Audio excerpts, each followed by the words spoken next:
Hello, hello, hello. Welcome, one and all, to this Blades in the Dark Cult of the Circle. Thank you very much for joining us here for an evening of daring do and lovely crimes. My name is Tom. I use he, him pronouns, and I will be your Blade Master for the evening. The city of Doskvol. A city of intrigue and wickedness. A city where the dead walk the streets and ghosts haunt every building. What you're about to see this evening is the tale of some criminals, entrepreneurs here in this terrifying city, and maybe a few little ghosts and ghoulies, maybe even a few gods to keep you entertained this evening. I have been keeping you for far too long, so it is my delight to introduce you to some of our players and our sponsors. Hello, my name is Evie. I use she, her pronouns, and I am playing who uses any pronouns. She is a foreign research student at Doskvol Academy, conducting research into shadows and how they interact with the undead. Also has a weird thing for jam. We'll see if it comes up and becomes plot relevant or not. Hi, I'm Scarlett. I'll be playing Hag, who is the Whisperer. If you have any issues with ghosts, she's the one to call. And obviously, she lives with two grannies who are amazing and knit everything. Jam! Oh no. Hello there, my name's Josh, and I will be playing Wraith, the Spider. Wraith has come from a land far, far away and is currently in the process of hunting down a group known as the Faceless. Will he succeed? Will there be jam? We don't know. Let's find out. Check out our sponsor, Phoenix Dice, for carefully crafted click-clack math rocks for use in your favourite TTRPGs. Phoenix Dice work with recycled goods, meaning their products and packaging are all made from sustainable materials. You can go to phoenixdice.com to check their entire selection. Big love to our D20 Club on Patreon. They're great. You're wonderful. We love you so much. And they help us keep the kobolds in line, which is very important. They get up to all sorts of cheeky jam-related activities. Anyway, the D20 Club, they've created a fan Discord where you can come and chat about all things Roll Together. And they've created a wiki page to help you keep track of all of our stories, which you can find at rolltogether.fandom.com. You can join and be as cool as they are from as little as one of your local currencies per month by following the link in chat or in the description below. You can find us on social media by searching Roll Together RPG or by following the links in chat or in the description below. And if you can't join us live and also want to see any of our previous episodes, you can catch up straight after on YouTube or your favourite podcast provider by searching Roll Together RPG. Finally, we run queer-friendly tables and encourage and support trans and GNC players and characters in our games. Our players and DM may portray characters that are of a different gender to their own. We aim to avoid misgendering but acknowledge that it does happen. We welcome corrections and have a company policy in place for correcting people on pronouns. Check out Safety in Chat for content warnings and some of the safety tools that we use through the TTRPG Safety Toolkit.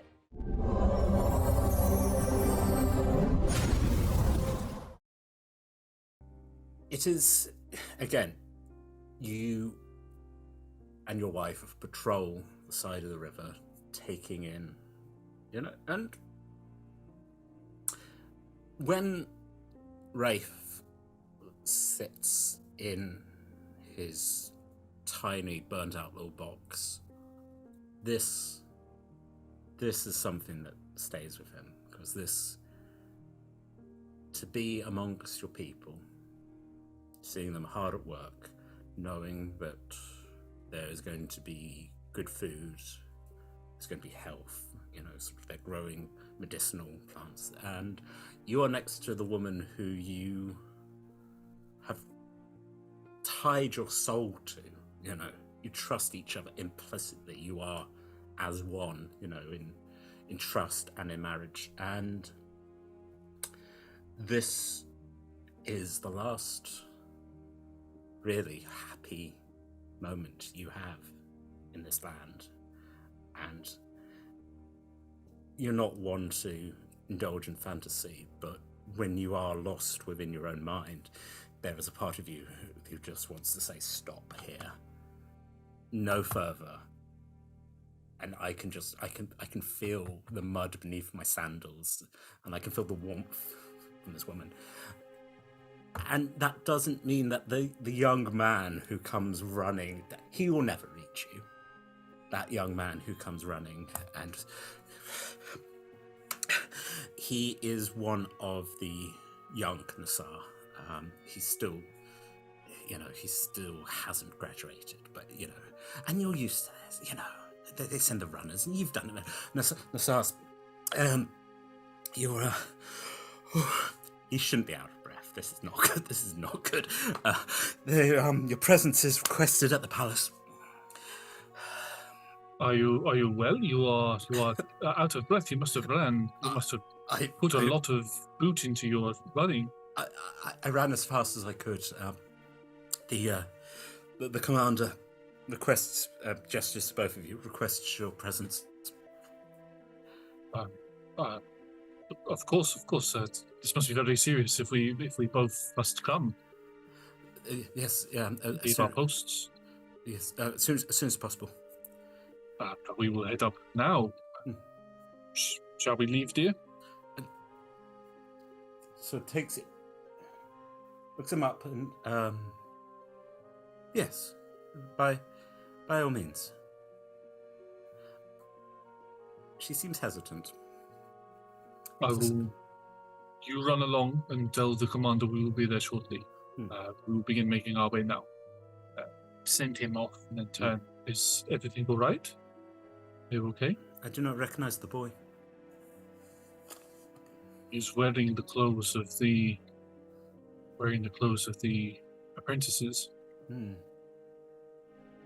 Really struggling, really trying not to make Star Wars references. He's a young Padawan. The younglings.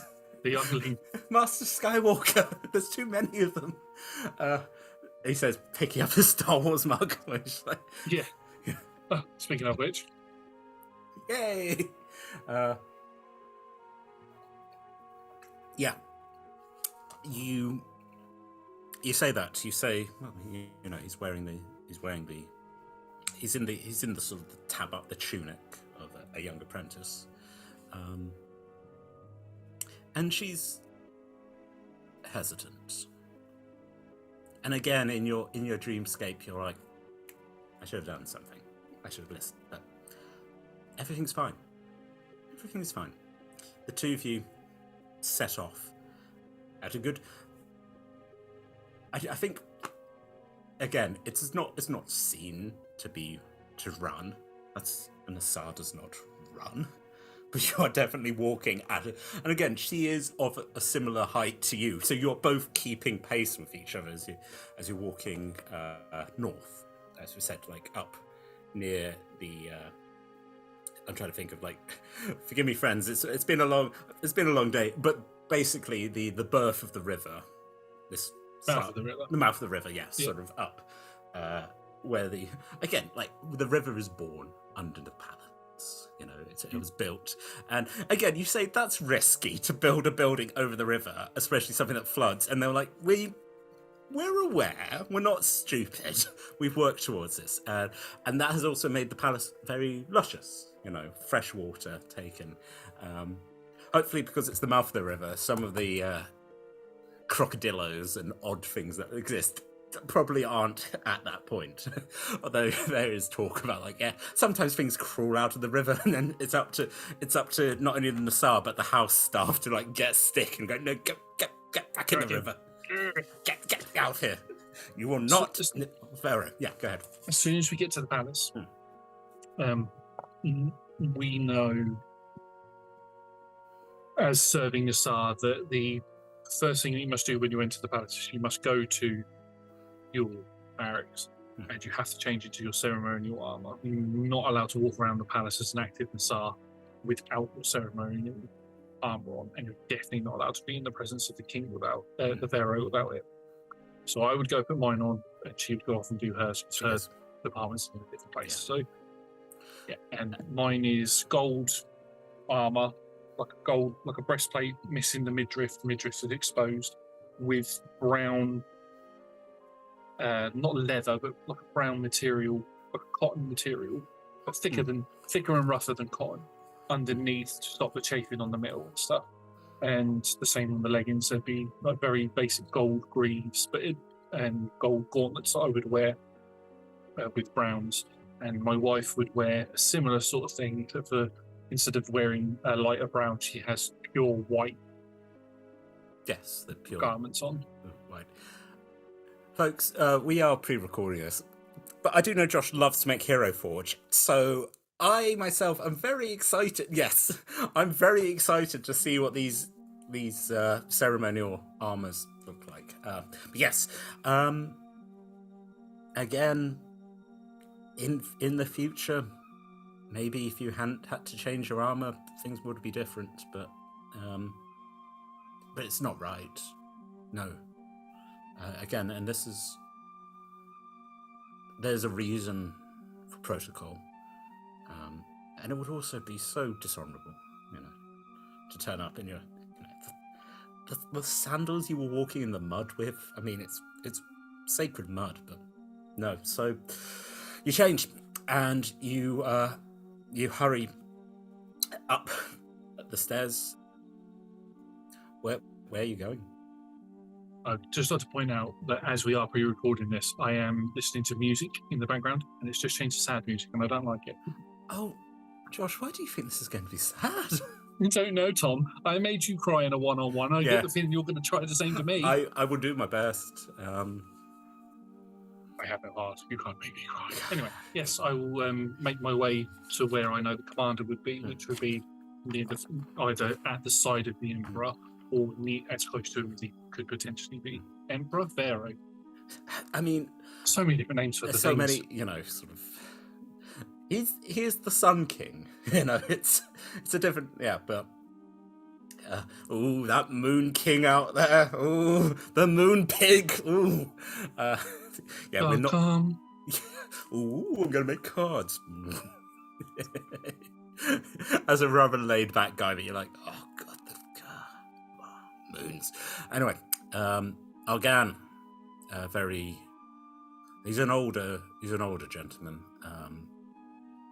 Has served the Pharaoh's father alongside your parents, and has been a parental figure for you and your wife in that sort of that way of just going, cool, I'm going to let you get like 10 shades kicked out of you, and then you've come out of this and just going, right, now you understand what it's truly like.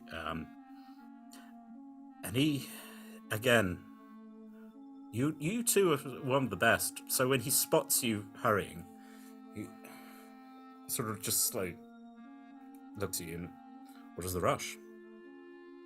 We were summoned here by you.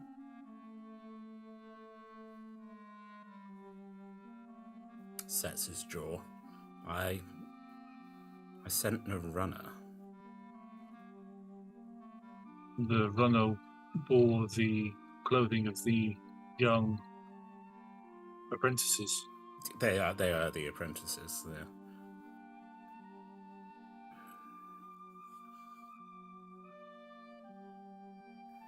At which point the screaming starts. Valen, again, it is difficult to think about this. There's panic. The staff of the house screaming. There is fire. There is noise. Argan, and you hurrying straight up, and the great sort of doors to the throne room barricaded. Both of you. Again, you are. I'm just giving you a lot of trauma here. If you had been a different man, maybe you would have been stronger. But Argan is a strapping. Both of you smacking hard against the door. And when you get the door open, cracking it open, it is to a massacre. There are servants lying, throats slit, mist pouring out of their mouth. This is not a good way to die. And then you see the wife of the pharaoh. Her head is gone. Something has crushed it. Her ghost is swinging out and wildly just taking out friend, foe, whatever. And you see your pharaoh on a throne, a peaceful man, as I said, but in one hand he holds a rod, not unlike the one your wife holds, to show respect to the dead. But another, he holds a spear. And he sits, and that spear is driven straight through his chest, and he is impaled onto the throne. He's not quite dead yet. And you hear, again, it is the roar of war. Argan screaming treachery. And because indeed you see people, boys, men, women, in the armor that you wear, and they are driving their daggers into the backs of the civilians. And you also see, standing, taking their hands off the sphere, turns and is an enigma. A person in flowing robes, as one who would walk the desert would wear, and over their face, the void of sand, cold bone, a white, faceless creature that just turns from killing the closest thing you have to a god. You're not a fool, you know that he is but a man, but you think, it's that weird thought of going, as you clock the people lying on the floor, and you're like, well, he's gone, and she's gone. And I saw him playing with his ball, 2 days ago. They've killed the children, they've killed the women, they've killed everyone. Argan running, and this figure standing just reaches out a hand, and you watch the soul of Argan out his just, and now there's another writhing, twisting creature. Valen, what the fuck do you do? I do the same as Argan. I pick up weapon. I draw my weapons, and I just charge. I try to get through as many of the people who are fighting as I can, slaughtering more as I can, try and take them out. But I'm trying to get to Pharaoh and trying to get to this creature that is this figure that is murdered him. And again, it's you have picked up what is basically a scimitar, and you are slashing. And it is such a difficult thing, in the heat of battle, it is difficult enough to fight, but they have come in wearing your skin. It is one thing to kill a pharaoh, and it happens, and you're not a fool, you know it happens, but to come in as his bodyguards, as your family, and like I've said, you have a respect for your blood. These are, where did they get these armor from? Where are your siblings? Why is it just you and your commander whose ghost is wildly swinging? And you, would you like to roll me skirmish? Would very much like to roll you skirmish. You have to roll 2 and pick the lowest. Yeah. That's a 1. Alan.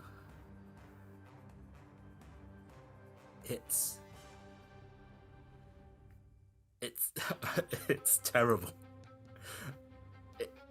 It the creature, the devil, standing, having ripped the soul out of this honorable man, this warrior, but this a philosopher in his own right.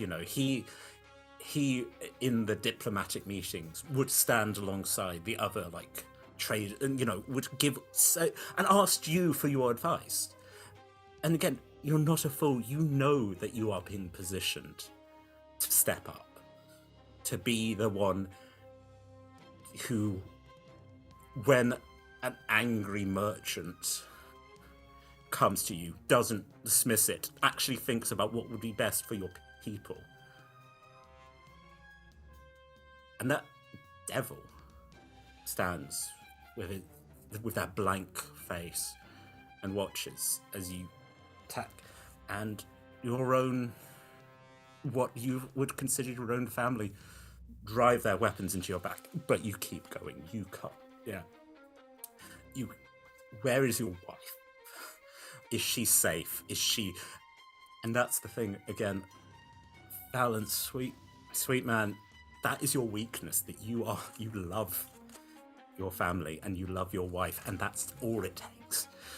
And that's not right. That's not right to try and, because they might have tried to drive that out of you, and maybe Argan was weak that he didn't, because he respected you and he thought he liked that brain. He didn't want a machine. He wanted a thinking, loving man, a man who loved his kingdom.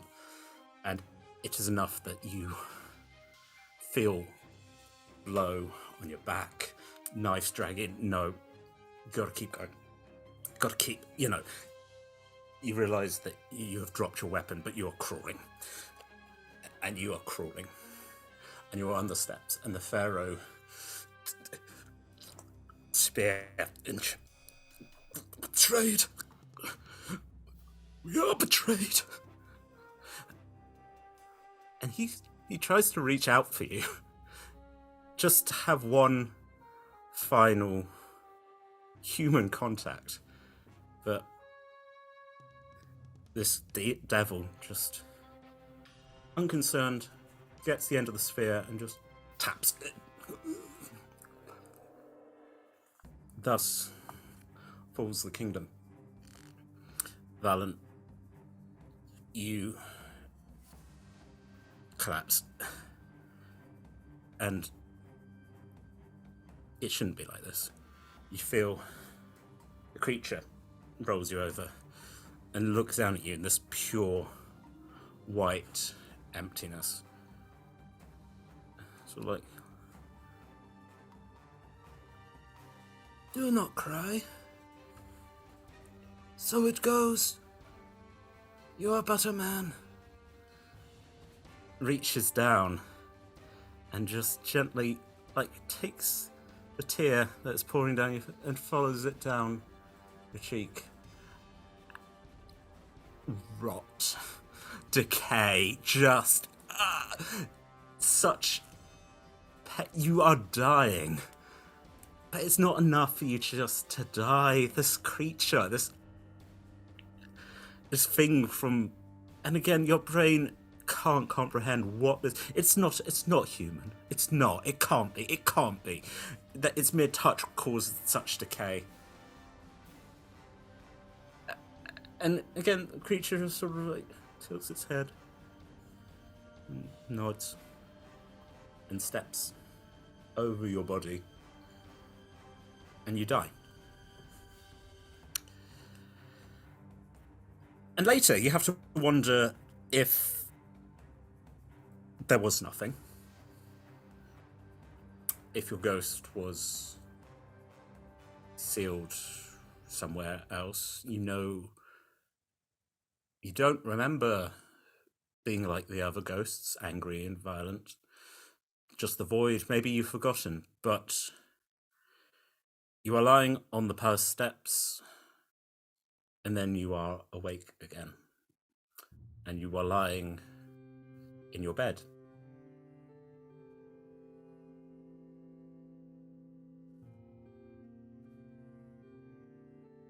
Look around. confused, unsure as to if what I witnessed was a dream or if it was real. Try to speak. Try to say Talia's name. You try and say, Talia, you have probably never been more thirsty in your life. Just dry. Like you have swallowed a stomach full of sand, or you croak. And you see a light, a candle is lit, and your Talia is there, and she is exhausted. You know, she has... That you're surprised that you didn't hear before, because she's... Some things in her lungs, her eyes are dark.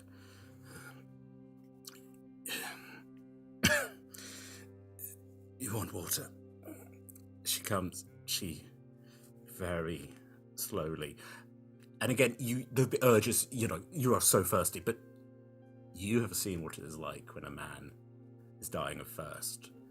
But she tempers it, wets your lips, and it takes a while, but you are eventually, your voice comes back. Her hands they feel very warm, they feel feverish. But yes, enough water is given to you that your voice comes back. Are you okay?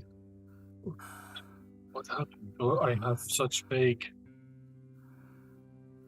memories of the Pharaoh. Is everything okay? No. Argon is dead. The Pharaoh is dead. You, husband mine, you died. They say that you killed the Pharaoh. What? You killed the Pharaoh. We're not in the afterlife. This is... Again, if the feverish... It touches the other side of your face, then where the creature touched you. No, you are not.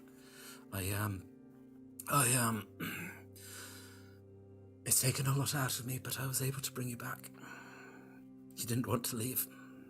You didn't want to leave me. What has happened to the kingdom? Where is the people?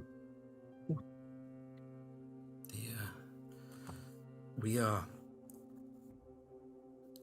an open revolution. It seems that for the Nastar to turn against their pharaoh is most dishonorable.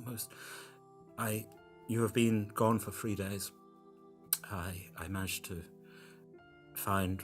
I helped, and you look at her. She's drawn. She has clearly taken some blows of her own. But we managed to drive her back. Arkan.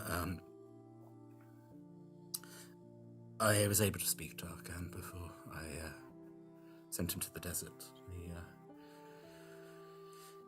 He was furious, creature of fire, but he spoke of a being with no face.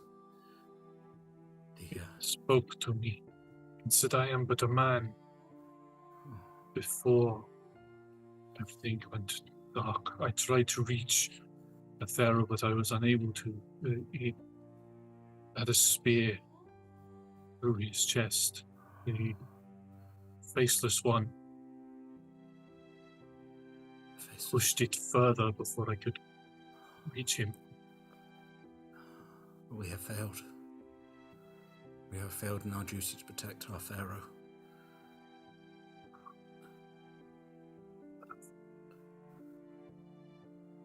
Many of those who have survived have taken their own lives in dishonor.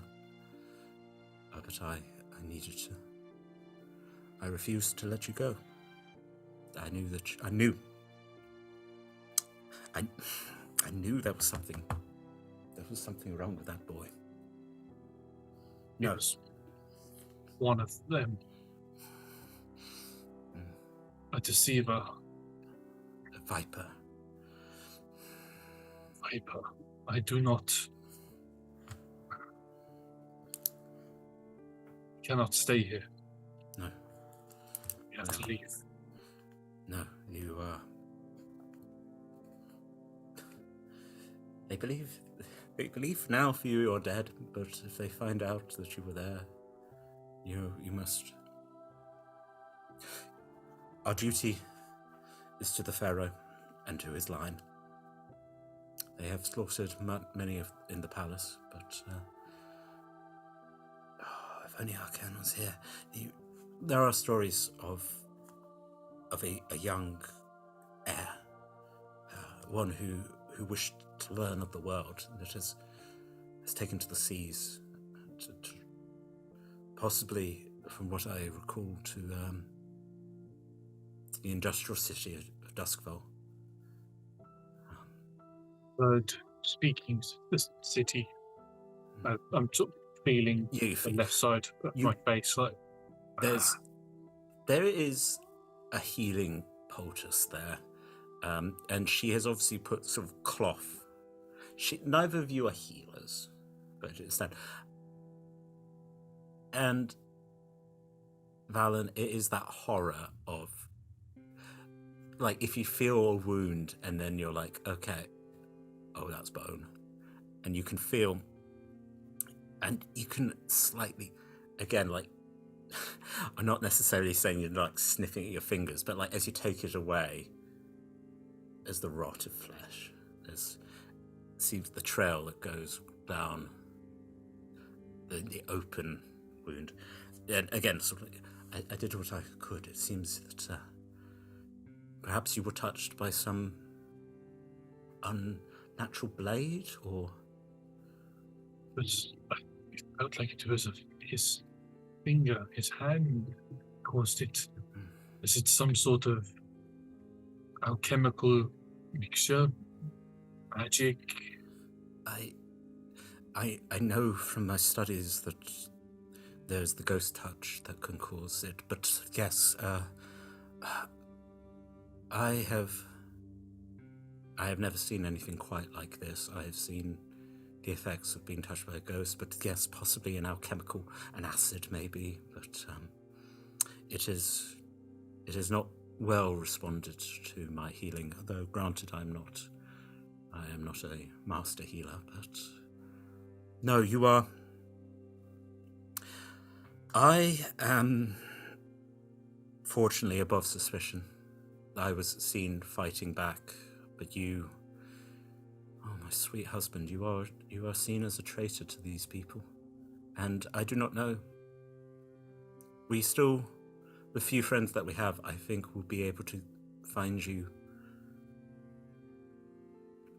To be honest, this is your choice. Do you continue your duty or simply walk out into the desert? If you are exempt from suspicion, then you must stay, and you must continue the service to the line, to the Pharaoh, to what he stood for, and I too will still serve. But if I am branded a traitor, I must prove otherwise. You say there is an heir in the city of Doskvol. I have never left these lands, but I will travel there, and I will find them. And I will find out as much as I can about these faceless ones, these creatures that have this decaying touch, this ghost touch, as you called it, my wife. I will bring the heir back. I will not return here till I have succeeded. If at any point you need to come to Doskvol as well, please do not Do not stay here if your life becomes endangered. If one of the neighboring kingdoms comes in and takes over and deems that all of this Pharaoh's Nazars must die, then flee. Do not fight. I will be in Doskvol for you, waiting for you, should you need it. Should you need me. Your wife is a very contained woman and is looking at you with like a stony look of like, such is my duty. She is very focused, but there is just tears just pouring down her cheeks. I will struggle to stand up. I'll walk over to her, knowing full well that I have this injury on my face. I won't kiss her, but I will grab her head and do the whole head-to-head touch thing. Yeah, you just, and again, you feel the heat from this woman who has probably not slept in 3 days. You realise, like, you are bandaged around your wounds. You have, again, to your credit, most of your wounds are to your back. You know, if you're gonna die a soldier's death, you know, you didn't turn your back. You, wherever guilt that the man who becomes known as Rafe may feel, this man who is dragged from the gates of the death to back again, he can say that he served his pharaoh, and he will serve whatever heir he finds. And Rafe, what one item do you take as a memory of your wife that, as we look back on your little shrine, that we see placed there? The wedding ring. The wedding ring. It's her wedding ring. It's not my wedding ring. It's hers. But it's almost like a well, it is both of our wedding rings. They would have been designed so that they can interlock with each other and become rings. One ring. Yeah. One ring to rule them all. So it becomes. Yeah. So I have both of our wedding rings. You had a ring as a soldier, as the Nazar, but no. It's love. Yeah.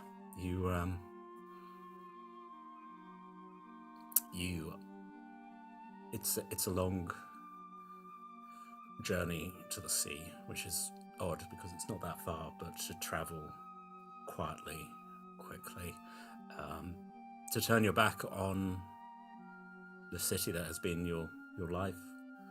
That, oh, the tragedy of a good man who has to leave.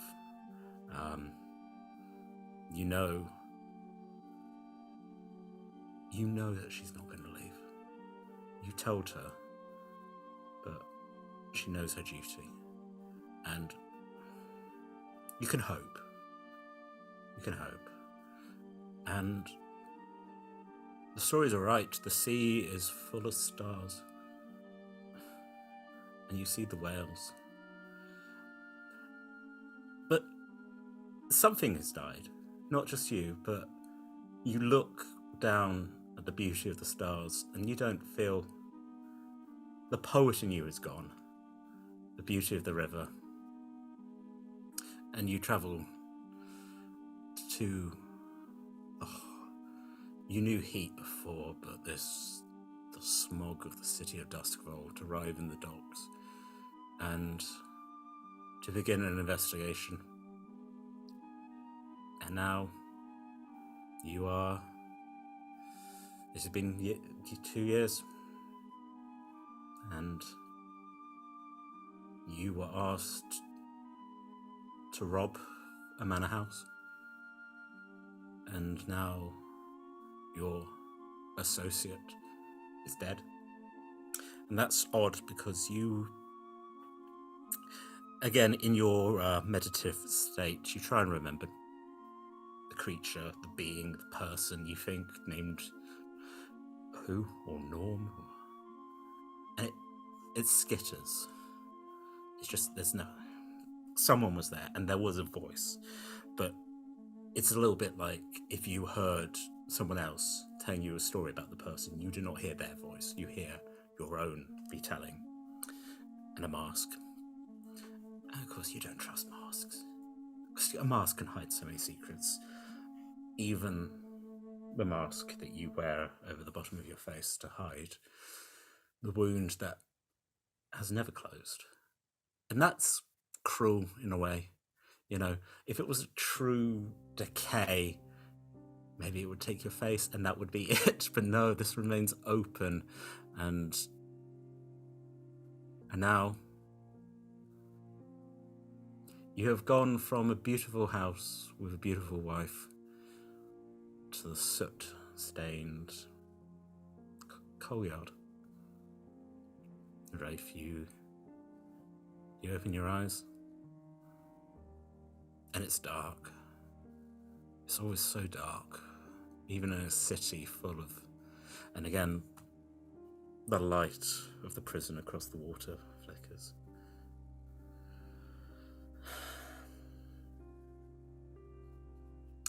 And there is a knock at the hatch.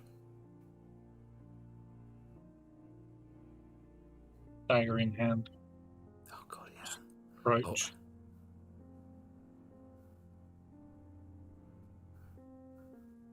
Who is there?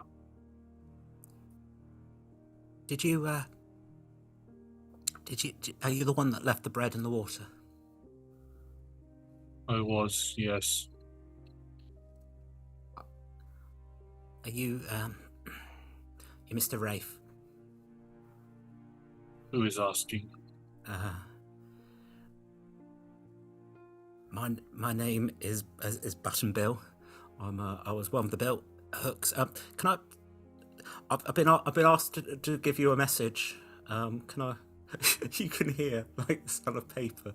The Button Bill is clearly trying to push like a piece of paper up through your hatch. I will. Is the paper coming through the hatch, or is it? I think there's because it's that warped wood. Like there is like a slight. I think that's the difficulty of like again this. If someone really wanted to break through this trapdoor, they probably could. But there is like a slight. But if you were looking through and like having a light, you could see. But you could see like the tip of some paper. Is kind of like you could probably, if you wanted to, sort of like. I might make you roll finesse just to make sure you don't tear it, but I'll undo the hatch from my side because it's got a lock on either side, and I will lift it slightly, like not even an inch. Take the paper with my hand, with the hand with the dagger in. Take it and pull it through. Push the lid down again. The hatch down again.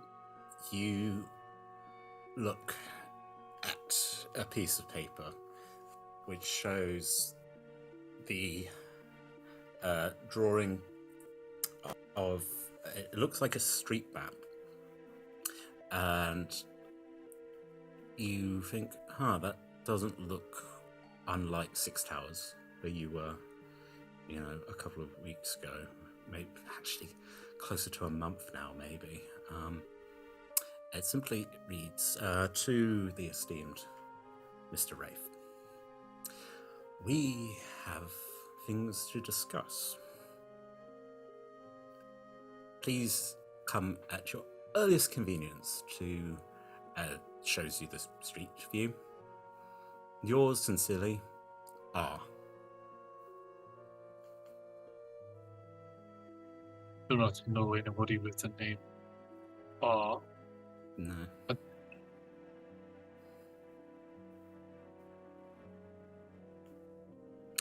it's mighty interesting, isn't it?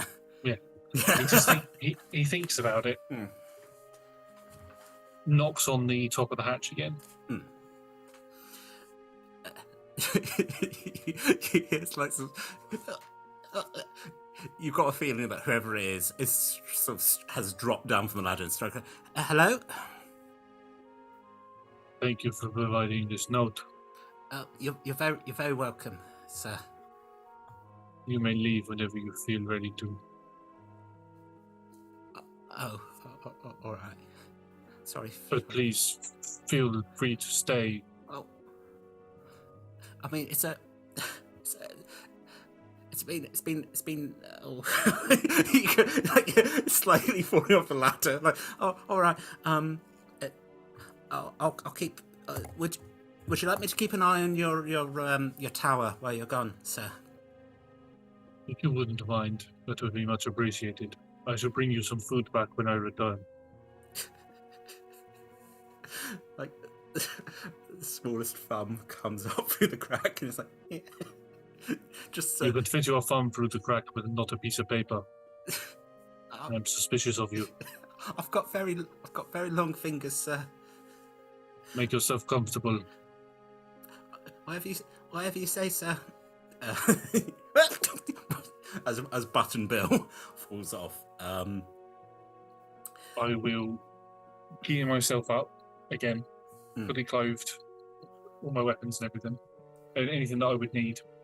And instead of going out at the hatch, I go out through the hole that is in the roof that's covered over in vines and stuff. It's an exit that I tend to that I try not to use too much, more as an emergency exit if there was ever an attack.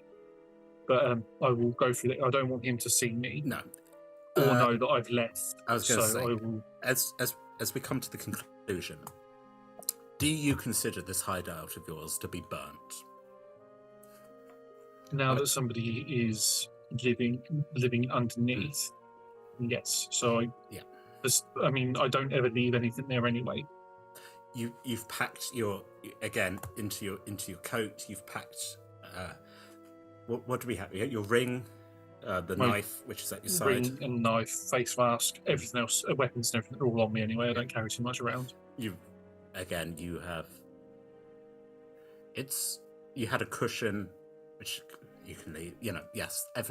That was just me trying to establish rather than okay. Also, you're leaving this grand piano. Yes. Also, are you going to bring food back for Button Bill?